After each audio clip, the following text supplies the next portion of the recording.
Nigeria not happen, Nigeria not happen. But I'm happy to announce to you, in the deepest form of sadness, that Nigeria has happened to me this morning. And I'll tell you how. Nigeria has happened to me. Many weeks ago, a very close, dear elder sister of mine, a former retired court justice in this country, sent me a message about Venerable Archie that had been kidnapped in the north. And she said I should raise awareness. Which I did because, see, my number is out there. I get a lot of calls because I help too many people that I will never meet in my lifetime. Once they send me a message, if it's something within my powers I can do, I do it and I keep it moving. And I started this call for the release of Venerable Archie,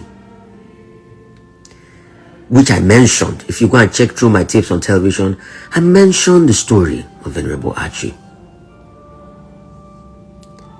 But little did I know that Venerable Archie was closer to me more than even the person that sent me a message about Venerable Archie. My friend and my colleague that I work with in Inspiration FM, Azubike Osumili, that leads the station. Little did I know that Venerable Archie is Azubike Osumili's uncle.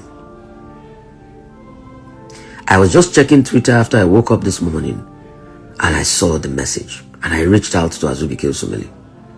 And Azubike Osumili told the story that when Venerable Archie was kidnapped, they even raised a ransom for the bandits. But guess what happened? It was after they paid the ransom that the bandit told them to go and pick up his decomposing body.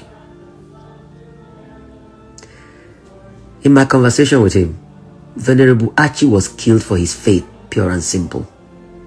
He was a clergyman, he was a man of the cloth. So when the propagandists start, because they want to look good that there's no Christian genocide, you see me, I will tell them the truth. Because you see, any position of influence that I am in life is to be able to help others. That's why, as much as I can, if I open up my emails, I have thousands of emails. If I look for a job, if I anything I can do, I help people. But if we can't speak about the genocide going on, then it is a sad one. Today, the Osumili clan is in mourning. His village is in mourning. Can I surprise you? Venerable Archie's mother is still alive. She's famously called Ego Yibo. Beautiful woman. She's in her 90s.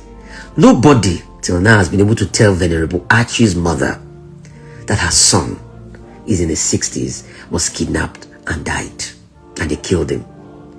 This was after ransom was paid. So, as many people that support the government narrative, no genocide and all of that, what will bring back Venerable Archie's life? Venerable Archie's only offense that is a man of the cloth. Government claims they are doing a lot. When are they even going to bring his wife and his family that are still there? Because they are still kidnapped. Today we talk about Leah Sharibu. The same person pushing the propaganda that there is no Christian genocide is the same person that propagated the story of Leah Sharibu. And you see how Nigeria crumbles and affects all of us. Today I ask, what are we going to tell Ego Yibo, Venerable Archie's dear mother, that is still alive? The community is distraught and we call for calm in that community. The ransom was paid, but Venerable Archie has been killed. That's another clergyman killed. And like I did say, I would ensure that this story go viral. It will be on record that I fought while he was alive, and I still spoke up for Venerable Archie while he was dead. Because you see, influence is God's way of telling you impact lives, and that's how I see it. You think the 500,000 over 30,000 followers I have on Instagram, the over, what is it called, 500,000 followers I have on Facebook that I'm combining both platforms to do this. You think it's for me? It's to be able to raise stories about people like this. I'm just a mouthpiece. I'm supposed to be on break, but I cannot hear about the demise of people like Venerable Archie and the fact that Nigeria happens to me because it hits close to me. I work with Azubi Kilsumili, another top journalist for so many years in Inspiration FM, and this is his uncle. The question we should ask this government is, dear Nigeria government, how do you tell Mama Ego Yibo that her son in his 60s was kidnapped and killed in Nigeria? Ego Yibo, the mother of Venerable Archie, is still alive. What do we tell Ego Yibo? What do we tell Ego Yibo? Government of President Tinubu, please answer this question. What do we tell Ego Yibo?